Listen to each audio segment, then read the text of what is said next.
Naging mainit din ang Game 1 sa pagitan ng Rain or Shine at San Miguel. At kagabi, pinagpatuloy nila ang kanilang bakbakan na nauwi na naman sa isang cardiac finish. Ang isang player ng Elasto Painters na pagalitan pa bago ang laro. Mga kapatid, umaaksyon si Lynn Olivario. Tulad noong Game 1 strong start ang pinakita ng Rain or Shine na gustong itabla ang best of 7 semi-final series kontra San Miguel. Sa balance scoring ng Elasto Painters, lumamang sila ng 16 sa unang yugto, 32-15. Lumobo pa sa 22 ang abante nila sa second period, 39-17.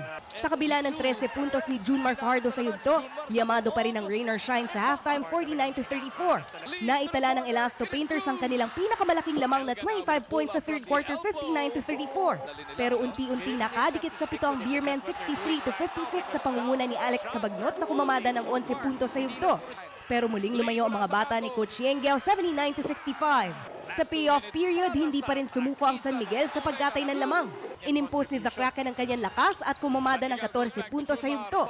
Dumikit ang defending champion sa 102-97 sa last 45 seconds. Pero steady ang free throw shooting ng Rain or Shine para maselyo ang panalo, 105-97 at itabla ang serye sa 1-0. It's almost the same story all over again, but fortunately for us, it's got a different ending. We couldn't afford to make the same mistake we did in Game 1. Si Jeff Chen na nabokya noong Game 1, bumawi sa kanyang team high 16 points kabilang ang dalawang crucial na 3 sa endgame. Aniya, may nanermon sa kanya bago ang laro. Actually, napagalitan ako ng anak ko yung 4 years old eh. Oo, sabi sa akin, Daddy, please take some shots. Be aggressive. Ganun sa akin. Sabi ko, okay anak, I promise, I'll be aggressive. Para sa Elasto Painters, importanteng mapahaba ang serye para mapagod ang star center ng San Miguel.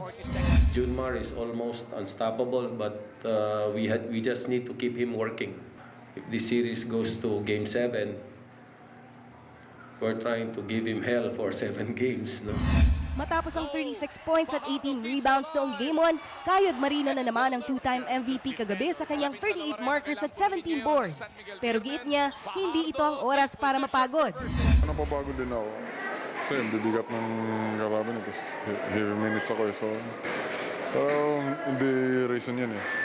Ako nga may nagsabi kay coach na pasok ako eh. Kasi kailangan eh. Umaaksyon, Lynn Olivario, News 5.